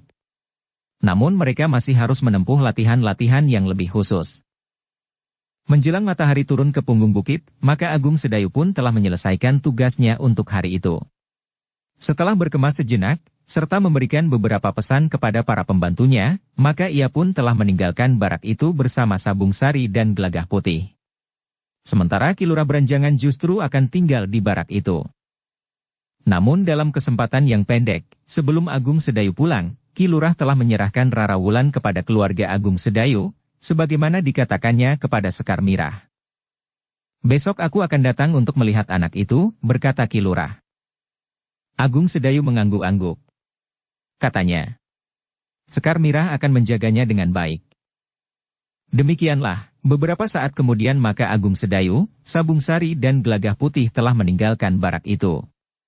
Di sepanjang perjalanan Sabung Sari dan Gelagah Putih sempat bercerita tentang kelompok Gajah Liwung yang masih saja dibayang-bayangi oleh kelompok lain, yang juga menyebut nama kelompoknya dengan Gajah Liwung. Jadi mereka juga masih saja melakukan kegiatan, bertanya Agung Sedayu yang juga mengetahui kegiatan kelompok itu. Masih, meskipun para prajurit sudah berusaha untuk mendesak mereka. Tetapi nama Gajah Liwung benar-benar sudah terkoyak-koyak, jawab Sabung Sari. Jika perlu kalian dapat mengusulkan kepada Ki Wirayuda untuk mengganti saja nama kelompok kalian, berkata Agung Sedayu kemudian. Memang juga terpikir oleh kami. Tetapi kami masih melihat kemungkinan untuk memperbaiki nama kelompok kami, desis Gelagah Putih. Baiklah. Sebaiknya memang kalian pertimbangkan dengan baik. Carilah kemungkinan-kemungkinan yang paling menguntungkan bagi kalian dan tujuan kelompok yang kalian bentuk. Berkata Agung Sedayu kemudian. Namun kemudian katanya, dengan kepergian Rara Wulan bukankah anggota kalian berkurang seorang? Tidak, sahut Sabung Sari. Anggota kami jumlahnya tetap. Sejak Rara Wulan meninggalkan kelompok kami telah mendapatkan anggota baru. Siapa? Bertanya Agung Sedayu. Ki Jayaraga, jawab Sabung Sari. Agung Sedayu tertawa. Katanya, ia punya janji khusus dengan Podang Abang. Dukung channel Novel Silat dengan subscribe, follow, like, komen dan share. Ya. Ki Jayaraga memang mempunyai cara tersendiri untuk menghadapi Podang Abang. Seandainya Ki Jayaraga ingin menyelesaikannya, hal itu sudah dapat dilakukan. Tetapi nampaknya Ki Jayaraga ingin membuat perhitungan tanpa diganggu oleh orang lain, jawab Sabung Sari. Agung Sedayu mengangguk-angguk. Katanya, orang-orang seperti Ki Jayaraga kadang-kadang memang mempunyai kebiasaan yang kurang dimengerti orang lain. Ia masih menjunjung harga diri sebagai seorang laki-laki jantan. Karena itu, apapun yang terjadi nampaknya Ki Jayaraga ingin berhadapan langsung sejak awal dengan Podang Abang. Ya. Gelagah Putih mengangguk-angguk. Ia akan merasa kecewa jika penyelesaian yang dibuatnya dengan Podang Abang dikotori oleh tangan orang lain. Karena itulah maka ia masih tetap tinggal di Mataram, berkata Agung Sedayu. Apalagi ia tahu bahwa orang-orang yang menamai kelompok mereka juga dengan nama Gajah Liwung itu mempunyai sangkut paut dengan Podang Abang itu. Sabung Sari mengangguk-angguk. Namun mereka tidak berbincang lagi. Mereka harus menjawab orang-orang yang pulang dari sawah dan menyapa mereka dengan ramah. Beberapa saat kemudian, mereka pun telah memasuki padukuhan induk dan langsung menuju ke rumah Agung Sedayu. Nanti lewat senja kita menghadap Ki Gede, berkata Agung Sedayu kemudian. Demikianlah, ketiga orang itu pun telah memasuki rumah Agung Sedayu dan langsung naik ke pendapa. Sekar Mirah dan Rara Wulan yang melihat kehadiran mereka pun telah ikut pula duduk di pendapa, sambil menghidangkan minuman hangat yang memang telah disiapkan dan beberapa potong makanan. Untuk beberapa saat mereka berbicara tentang perkembangan keadaan di Mataram. Sedikit-sedikit Agung Sedayu juga menyinggung rencana Rara Wulan untuk berada di tanah perdikan Menoreh. Mudah-mudahan di sini Rara Wulan tidak terganggu, berkata Agung Sedayu, yang telah mendengar beberapa nama anak-anak muda yang banyak memperhatikan Rara Wulan. Bahkan 2-3 orang anak tumenggung, anak saudagar-saudagar kaya, dan anak-anak orang yang berpengaruh. Rara Wulan mengangguk kecil. Setelah ia mengetahui perasaan Gelagah Putih, maka Rara Wulan benar-benar ingin mendapatkan ketenangan. Ia tidak mau lagi diganggu oleh anak-anak muda dengan cara mereka masing-masing. Membujuk, janji-janji yang kadang-kadang tidak masuk akal, dan ada yang mengancam. Ketika Rara Wulan memasuki kelompok Gajah Liwung, ia memang merasa terpisah dari suasana itu, namun ia pun memasuki satu keadaan yang kadang-kadang memang membahayakan jiwanya. Karena itu, Rara Wulan merasa bahwa yang paling baik baginya untuk sementara adalah tinggal di tanah perdikan Menoreh. Ketika kemudian senja turun maka Agung Sedayu serta tamu-tamunya telah berbenah diri. Mereka akan pergi menghadap Ki Gede. Semula Rara Wulan tidak ingin ikut bersama mereka karena Sekar Mirah tidak ikut pula. Tetapi Sekar Mirah berkata, Kau akan menjadi penghuni tanah perdikan ini, Rara. Karena itu, ada baiknya kau memperkenalkan diri kepada Ki Gede. Mungkin pada suatu saat kau mempunyai kepentingan dengan Ki Gede menoreh. Rara Wulan akhirnya telah ikut bersama Sabung Sari dan Gelagah Putih menghadap Ki Gede untuk melaporkan kehadirannya di tanah perdikan itu. Ki Gede dengan senang hati menerima Agung Sedayu dan ketiga orang yang bersamanya. Ketika Agung Sedayu kemudian mengatakan bahwa cucu Ki Lurah Beranjangan itu akan berada di tanah perdikan, maka Ki Gede mengangguk-angguk sambil berdesis. Mudah-mudahan kau kerasan di sini, Rara. Aku sudah merasakan betapa sejuk dan damainya tanah perdikan ini, Ki Gede, jawab Rara Wulan. Tetapi yang sekali-sekali pernah bergejolak pula, sahut Ki Gede. Untuk memberikan satu suasana yang baru, desis Sabung Sari. Ki Gede masih mengangguk-angguk. Katanya, kita memang ingin tanah ini selalu diliputi oleh ketenangan dan kedamaian. Tetapi bukan semacam orang yang tertidur nyenyak. Sabung Sari mendengarkan keterangan itu dengan sungguh-sungguh. Sementara Ki Gede berkata, itulah sebabnya, di permukaan air yang mengalir kadang-kadang ada riak-riak kecil yang memberikan warna para permukaan itu.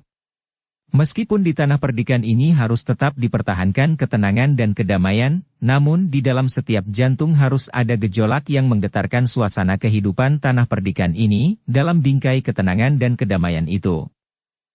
Sabung Sari dan Gelagah Putih mengangguk-angguk. Mereka mengerti maksud Ki Gede.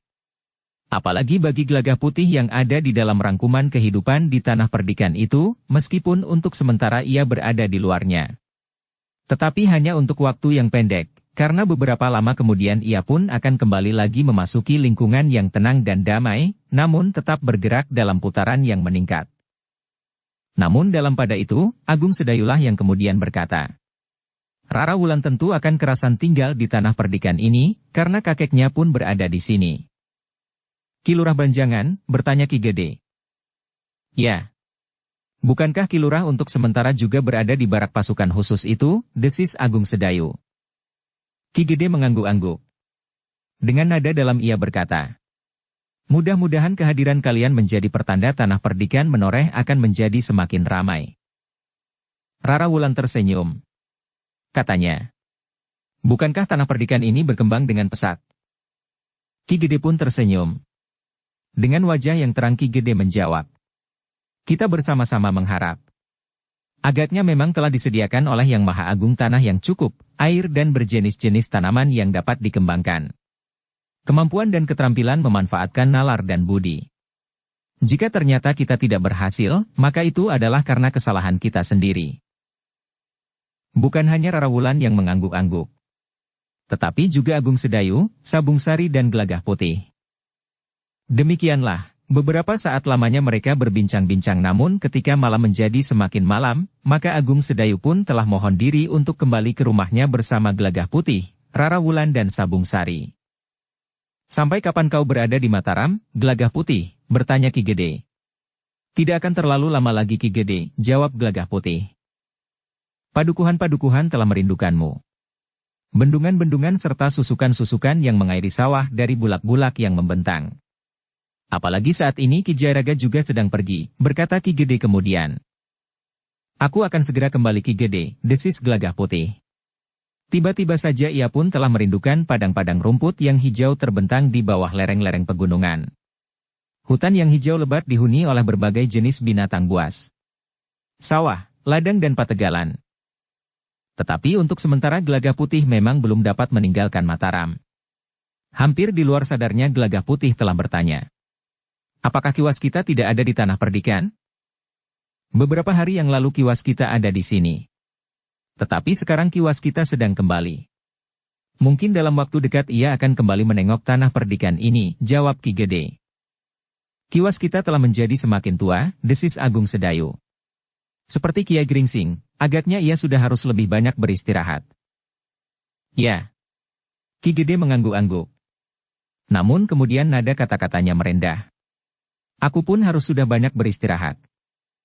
Agung Sedayu mengerutkan keningnya. Namun ia tidak menjawab. Sejenak kemudian maka Agung Sedayu pun telah meninggalkan rumah Ki Gede. Demikian pula Sabung Sari, Gelagah Putih dan Rara Wulan yang mengikutinya. Malam itu Agung Sedayu, Sabung Sari serta Gelagah Putih masih sempat berbincang beberapa lama. Sementara Rara Wulan masih juga berbicara panjang lebar dengan Sekar Mirah di ruang dalam. Namun ketika malam menjadi semakin larut, maka Agung Sedayu pun telah mempersilahkan Sabung Sari dan Gelagah Putih beristirahat. Tetapi Gelagah Putih masih juga ingin melihat-lihat peliridannya sejenak. Sudah agak lama ia tidak turun ke sungai. Aku ikut, berkata Sabung Sari. Ketika mereka berdua kemudian membangunkan pembantu di rumah Agung Sedayu itu, maka anak itu dengan segan keluar dari biliknya. Belum waktunya, berkata anak itu. Sudah. Kita akan membuka peliridan itu, berkata Gelagah Putih. Tetapi karena Gelagah Putih membawa seorang kawannya, anak itu tidak membantah. Ia pun telah membawa peralatan untuk menutup peliridan. Belum tengah malam, anak itu berdesis. Kemudian menguap. Gelagah Putih telah membantu membawa icir bambu serta kepis, sementara anak itu membawa cangkul. Ternyata suasana malam di sungai memang mempunyai pengaruh tersendiri. Rasa-rasanya menjadi diam, namun tidak sedang tidur nyenyak. Aliran air sungai itu terdengar gemercik. Bergerak dalam irama yang tidak menimbulkan kegaduhan atas pepohonan dan dedaunan yang sedang menunduk terkantuk-kantuk. Gemercik air itu masih memberikan ciri gerak yang tidak henti-hentinya dengan iramanya sendiri. Ikan yang kemudian didapatkan dari peliridan itu memang tidak begitu penting bagi Gelagah Putih dan Sabung Sari. Namun suasana malam yang hening sepi dialiri oleh irama gemericik air yang mapan, memang menimbulkan kesan yang sangat dalam. Hampir di luar sadarnya Sabung Sari berkata, kita masing-masing, termasuk Agung Sedayu, tentu pernah menjalani laku dengan berendam di dalam air di malam hari. Suasana ini memang menimbulkan kerinduan pada laku seperti itu. Anak itu hampir setiap malam berendam di sungai ini jika ia membuka dan menutup peliridan. Meskipun tidak semalam suntuk, tetapi 2 kali di setiap malam ia turun. Kadang-kadang anak itu telanjang dan terjun langsung ke dalam air, memasang icir sambil berendam. Kemudian menutup pintu peliridan dan menggiring ikan di air sambil merangkak, berkata Gelagah Putih. Kawan-kawannya telah banyak yang menjadi jemu setelah anak-anak yang lain muncul menggantikan mereka. Namun anak itu masih saja bertahan sampai sekarang. Baginya itu merupakan satu permainan yang mengasyikkan. Jika saja pada suatu saat kebiasaan itu menjadi bagian dari laku, ia akan mendapatkan kesempatan yang baik untuk memiliki ilmu dan kemampuan. Gelagah Putih mengangguk-angguk. Anak itu sudah beberapa kali menyatakan keinginannya untuk mendapatkan latihan olah kanuragan. Tetapi Gelagah Putih sendiri masih seperti seekor burung yang terbang ke sana kemari, dan yang hanya sekali-sekali hinggap di sarangnya itu. Demikianlah, menjelang dini hari ketiganya telah selesai membenahi alat-alat mereka. Tidak terlalu banyak ikan yang mereka dapatkan. Sebagian justru udang. Namun turun ke sungai di malam hari memang menyenangkan. Ketika mereka berjalan menyusuri jalan setapak pada tanggul sungai, mereka bertemu dengan 2 orang anak yang baru turun. Mereka adalah kawan-kawan pembantu di rumah Agung Sedayu itu. Kalian baru turun, bertanya pembantu di rumah Agung Sedayu itu. Kau sudah selesai, bertanya kedua orang anak itu hampir berbareng. Ya, jawab pembantu itu. Terlalu cepat. Belum waktunya, berkata seorang di antara kedua anak yang baru turun. Aku sudah mengatakannya. Tetapi selisihnya tidak terlalu banyak, jawab anak itu. Satu mangsa lagi, ikan akan menjadi lebih banyak. Kedua anak itu tidak menjawab. Tetapi mereka telah berjalan dengan cepat menuruni tanggul. Tetapi tiba-tiba saja keduanya berhenti. Pembantu di rumah Agung Sedayu yang sedang naik itu pun berhenti. Mereka mendengar suara beberapa orang yang datang dari arah hulu. Kedua orang anak yang turun itu tiba-tiba saja telah bergeser naik sambil berdesis. Ternyata mereka datang. Siapa? Bertanya pembantu di rumah Agung Sedayu. Anak dari Kademangan Purwa, jawab anak yang di tanggul kecil itu. Kenapa dengan anak Kademangan Purwa? Bertanya pembantu kecil itu. Tadi siang Wida berkelahi dengan anak Kademangan Purwa. Tetapi oleh Ki Bekel Pengkol, Wida dan lawannya sudah dinyatakan damai. Mereka berjanji di hadapan Ki Bekel Pengkol untuk tidak saling mendendam. Tetapi ketika mereka keluar dari regol halaman rumah Ki Bekel, anak Kademangan Purwa itu masih mengancam, jawab anak itu. Wida di mana sekarang? Bertanya pembantu di rumah Agung Sedayu itu. Mudah-mudahan ia tidak turun. Anak Kademangan Purwa itu tahu bahwa Wida mempunyai sebuah peliridan yang cukup besar di atas pengkolan sungai itu, jawab anak itu. Nampaknya mereka menuju ke pengkolan sungai itu, berkata pembantu di rumah Agung Sedayu. Heh, semua lebih dari 10 orang. Lebih.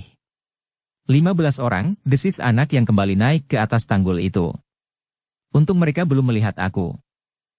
Pengecut, desis pembantu kecil itu.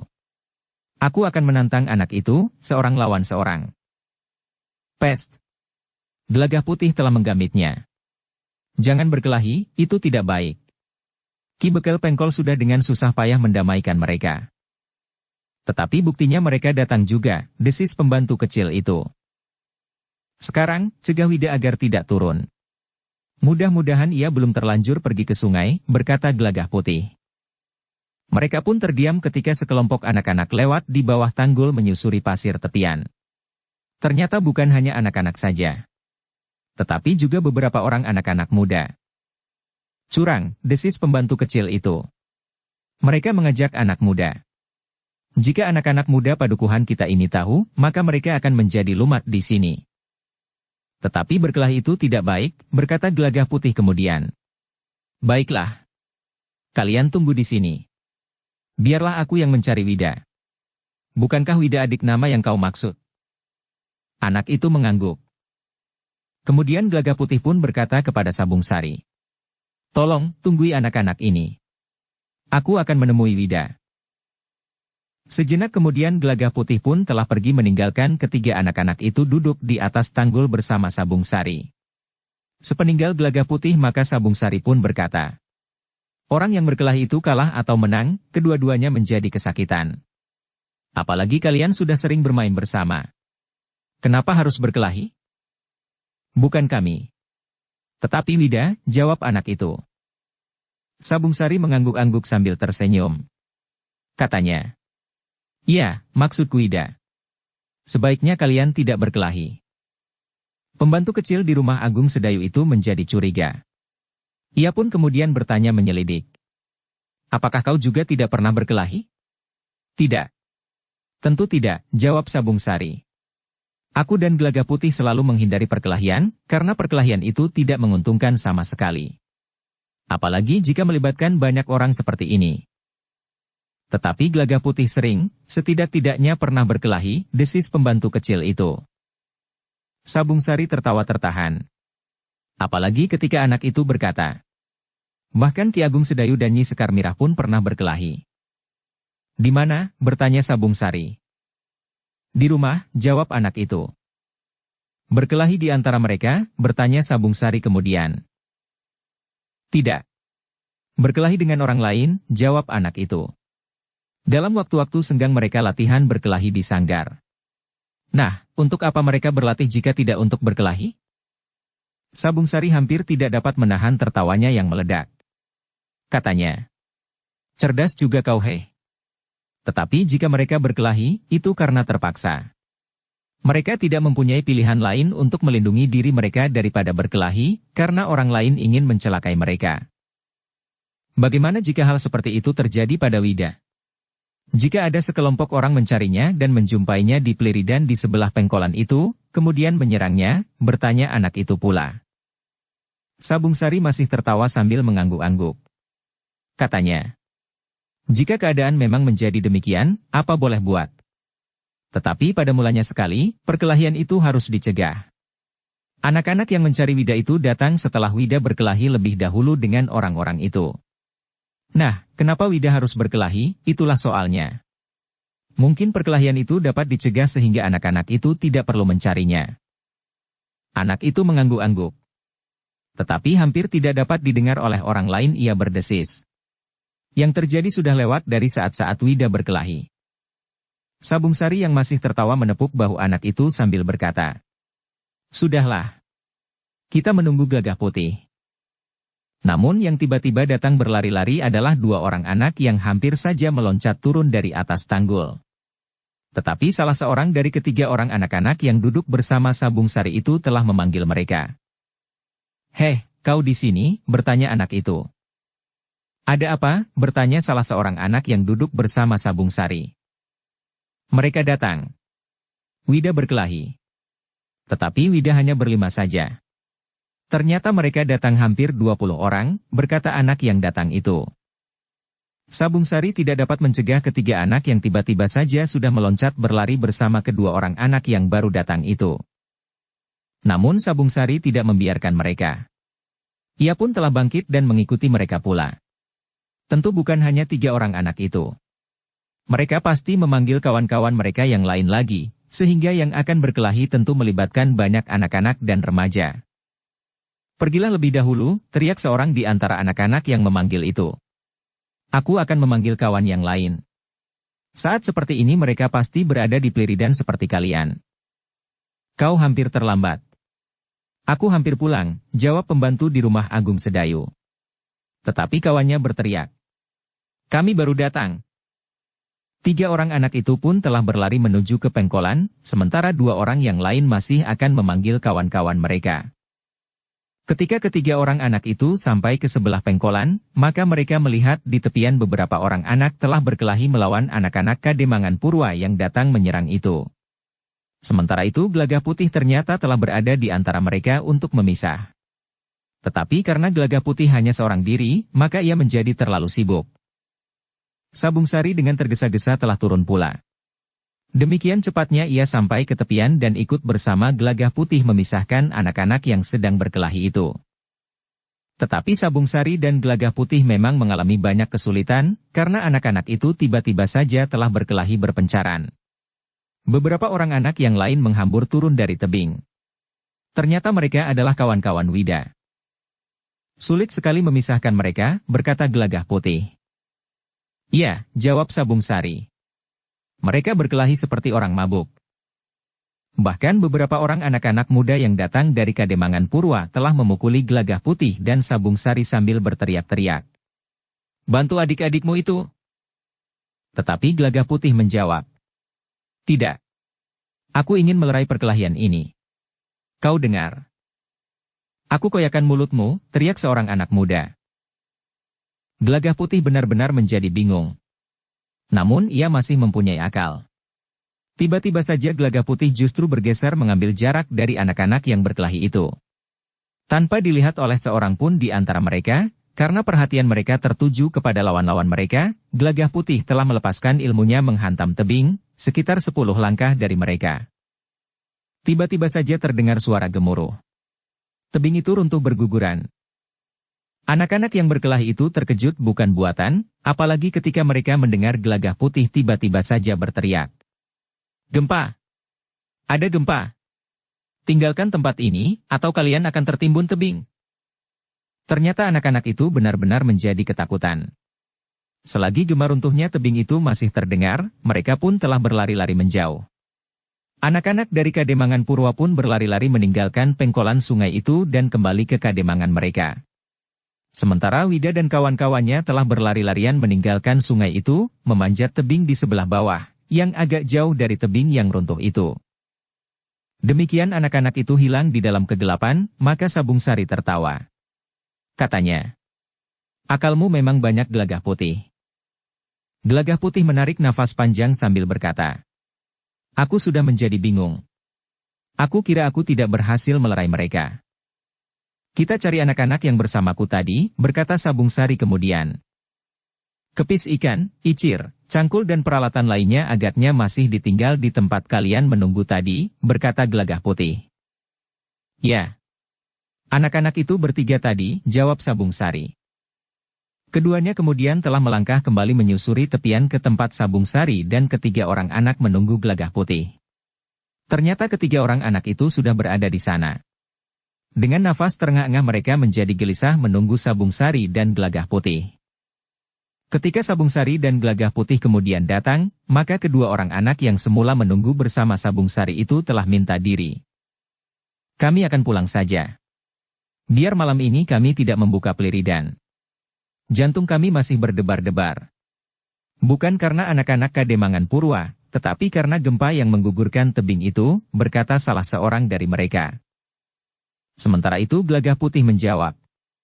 Kami memang sudah akan pulang ketika perkelahian itu terjadi. Demikianlah, maka mereka semuanya telah meninggalkan sungai itu. Di sepanjang jalan, anak-anak itu masih berbicara tentang gempa yang sebelumnya tidak pernah terjadi hingga menggugurkan tebing. Jika terjadi gempa, rasa-rasanya tanah terguncang. Hanya itu.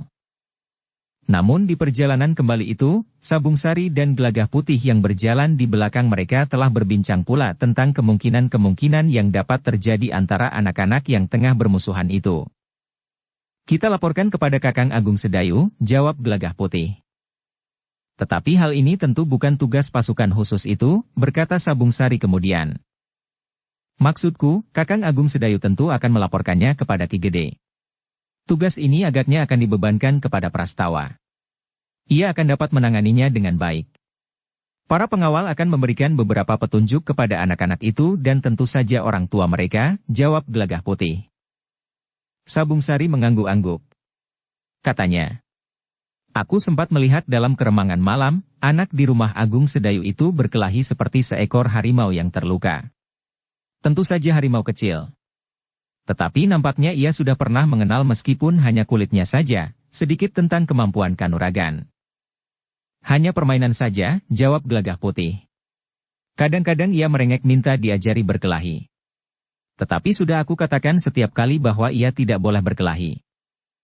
Anak itu memang nakal, berkata Sabung Sari sambil tersenyum. Tetapi ia mempunyai bekal alami yang baik.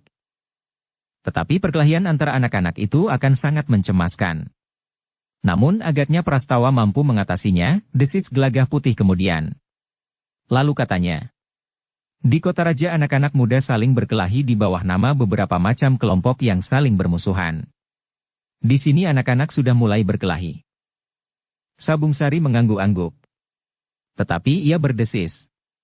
Satu masalah bagi orang-orang tua. Mereka memang tidak boleh berpangku tangan menghadapi persoalan seperti ini. Sudah tentu juga para bebahu tanah perdikan dan kademangan-kademangan. Gelagah Putih mengangguk-angguk pula. Memang banyak masalah yang sedang dihadapi. Di tanah perdikan harus segera dibentuk satu kelompok khusus yang harus menangani persoalan-persoalan yang menyangkut anak-anak nakal. Sementara di kota raja para prajurit sibuk menghadapi kelompok-kelompok anak-anak muda yang tidak bertanggung jawab.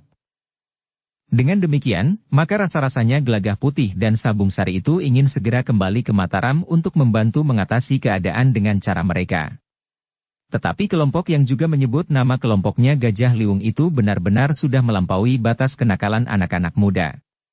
Mereka bukan saja tidak bertanggung jawab tetapi justru melakukannya dengan sadar dan perhitungan. Ketika mereka kemudian sampai di rumah Agung Sedayu, maka rumah itu sudah sepi. Lewat pintu butulan yang terbiasa dipergunakan oleh Gelagah Putih jika ia pergi ke sungai membuka atau menutup peliridan, mereka masuk ke ruang dalam, dan langsung ke bilik mereka masing-masing, setelah mencuci kaki dan tangan mereka di pakiwan. Pagi-pagi sekali keduanya telah bangun sebagaimana kebiasaan mereka. Ternyata Agung Sedayu pun juga telah bangun dan membantu membersihkan halaman. Sementara itu, Sekar Mirah dan Rara Wulan telah berada di dapur pula. Ketika Sabung Sari kemudian menimba air untuk mengisi pakiwan, maka Gelagah Putih telah sibuk membersihkan longkangan. Pembantu kecil di rumah Agung Sedayu itu masih menguap sekali-sekali sambil mengusap matanya. Kau masih mengantuk, desis Gelagah Putih yang melihatnya berjalan tertatih-tatih. Tetapi ketika anak itu melepaskan tangannya yang menggosok matanya, Gelagah Putih melihat mata anak itu kemerah-merahan. Pipinya agak membiru. Kenapa matamu bertanya Gelagah Putih. Bukankah semalam aku berkelahi? Anak itu menjawab dengan nada tinggi. Gelagah Putih tersenyum. Katanya. Nah, bukankah berkelahi itu hasilnya seperti itu? Kalah atau menang? Apa yang kau dapatkan dari perkelahian? Apa pula yang pernah kau dapatkan dari perkelahianmu jika kau menang? Anak itu ganti bertanya. Aku tidak pernah berkelahi, jawab Gelagah Putih. Bohong. Kau adalah orang yang paling sering berkelahi, dan pembohong pula, geram anak itu. Gelagah Putih tertawa. Katanya. Jika aku harus berkelahi, tentu karena terpaksa. Kau kira aku tidak terpaksa, sahut anak itu. Gelagah Putih tertawa semakin keras. Tetapi anak itu telah pergi ke sumur untuk mencuci mukanya yang memar di pipinya dan matanya yang kemerah-merahan. Gelagah Putih memperhatikan anak itu sambil tersenyum. Sejenak kemudian anak itu telah mendapatkannya pula sambil berkata, "Biarlah aku yang menyapu halaman samping. Setelah tamumu mandi, kau sajalah yang menimba air. Tanganku sakit." Tetapi anak yang kena pukulanku itu tentu pingsan sampai di rumah. "Dari mana kau tahu?" bertanya Gelagah Putih. "Aku yakin. Sayang, ada gempa bumi semalam. Jika tidak, maka anak-anak jahanam dari Kademangan Purwa itu akan menjadi sampah yang hanyut di sungai itu," berkata anak itu. "Bukan main." Gelagah Putih bertepuk tangan perlahan-lahan. Tetapi anak itu berkata dengan nada keras, "Kau menghina kami? Lihat, besok kamilah yang akan datang ke Kademangan Purwa." "Perlukah itu?" bertanya Gelagah Putih. "Bukan kami yang memulainya," jawab anak itu. Gelagah Putih menggeleng sambil berkata, "Itu tidak perlu." Namun Gelagah Putih tidak menunggu anak itu menjawab. Ia pun segera pergi ke pakiwan untuk menimba air, sementara Sabung Sari hampir selesai mandi. Derit senggot timba yang seperti sebuah timbangan yang panjang itu terdengar dengan irama yang teratur. Menjelang matahari terbit, ternyata semuanya sudah berbenah diri. Sekar Mirah telah menghidangkan minuman hangat ke pendapa, sedang Rara Wulan membawa beberapa potong makanan. "Duduk sajalah di situ," minta Agung Sedayu kepada Rara Wulan. "Aku akan membantu Mbokayu di dapur," jawab Rara Wulan. "Jika demikian, biarlah Mbokayumu berada di sini pula," berkata Agung Sedayu. Sekar Mirah mengerti maksud Agung Sedayu. Karena itu, maka ia pun telah ikut pula duduk bersama Agung Sedayu, Sabung Sari, dan Gelagah Putih. "Sebentar lagi aku harus berangkat ke barak," berkata Agung Sedayu. "Aku berusaha untuk menegakkan paugeran. Karena itu, aku sendiri harus tetap tegak di atas paugeran, meskipun hal-hal yang terkecil sekalipun. Misalnya, aku tidak boleh terlambat sampai ke barak sesuai dengan waktu yang sudah dijanjikan." Agung Sedayu berhenti sejenak. Lalu katanya, "Karena itu, aku ingin berbicara dengan Gelagah Putih dan Rara Wulan sebelum aku berangkat. Bukankah aku tidak akan mempunyai kesempatan lagi hari ini, karena menurut pengertianku, Sabung Sari dan Gelagah Putih hari ini akan kembali ke Mataram?" "Ya Kakang," jawab Gelagah Putih. "Kami akan kembali ke Sumpiyuh pagi ini." "Nah, karena itu, biarlah aku berbicara serba sedikit tentang kalian berdua," desis Agung Sedayu. Rara Wulan dan Gelagah Putih hanya menundukkan kepalanya saja, karena justru Agung Sedayu akan berbicara tentang mereka berdua. "Aku sudah mendengar bahwa kalian telah mengambil ketetapan hati, untuk pada suatu saat nanti menempuh hidup bersama," berkata Agung Sedayu. "Nah, selagi masih ada kesempatan, kalian dapat menilai keputusan kalian. Tidak tergesa-gesa dan harus bersungguh-sungguh. Apakah yang mendorong kalian untuk mengambil keputusan itu? Untuk itu kalian harus jujur kepada diri sendiri. Kejujuran itu akan banyak membantu menentukan bahwa keputusan yang kalian ambil benar." Gelagah Putih dan Rara Wulan masih saja menunduk. Sementara itu Agung Sedayu pun berkata selanjutnya, "Tentu masih akan banyak hambatan yang akan kalian hadapi. Karena itu, maka masa-masa sebagaimana kalian jalani bukanlah sekedar masa langit selalu cerah dan bulan bersinar terang." Gelagah Putih mengangguk kecil, sementara Rara Wulan masih saja tetap menunduk. Ternyata Agung Sedayu tidak terlalu banyak memberikan pesan. Katanya, "Kalian tentu sudah mendengar orang tua Rara Wulan, dan barangkali Ki Lurah Beranjangan. Karena itu aku tidak perlu berbicara terlalu banyak. Namun karena Rara Wulan akan tinggal di sini, maka Rara Wulan harus mempersiapkan diri untuk benar-benar menjadi seorang murid yang baik." Rara Wulan mengangguk. Sementara Agung Sedayu pun berkata selanjutnya, "Apakah Mbokayumu Sekar Mirah telah memberitahukan kewajiban seorang murid serta laku yang harus dijalani? Yang menuntut kesungguhan dan ketabahan?" Rara Wulan mengangguk lagi sambil menjawab, "Sudah Kakang." "Baiklah. Jika Rara Wulan sudah mendengarnya, maka Rara Wulan dapat ditinggalkan di sini. Karena jika Rara Wulan merasa berkeberatan, maka ia akan tinggal di sini benar-benar sekedar bersembunyi. Tetapi ternyata tidak. Ia akan tinggal di sini, mungkin bersembunyi, tetapi sekaligus berguru kepada Sekar Mirah. Meskipun harus diakui bahwa ilmu Sekar Mirah pun masih harus dikembangkan terus, karena apa yang sudah dicapainya masih jauh dari cukup," berkata Agung Sedayu kemudian. Rara Wulan mengangguk sambil menjawab, Aku akan melakukan segala kewajiban yang dibebankan di atas pundakku sebagai seorang murid. Baiklah, berkata Agung Sedayu. Jika demikian, maka biarlah Rara Wulan tinggal di sini. Aku yakin bahwa Rara Wulan akan berhasil. Sementara itu, kita berdoa agar persoalan-persoalan yang rumit dalam kehidupan Rara Wulan dalam hubungannya dengan anak-anak muda itu akan segera berlalu. Bersambung ke bab 385. Dukung kami dengan subscribe, follow, like, komen dan share. Terima kasih.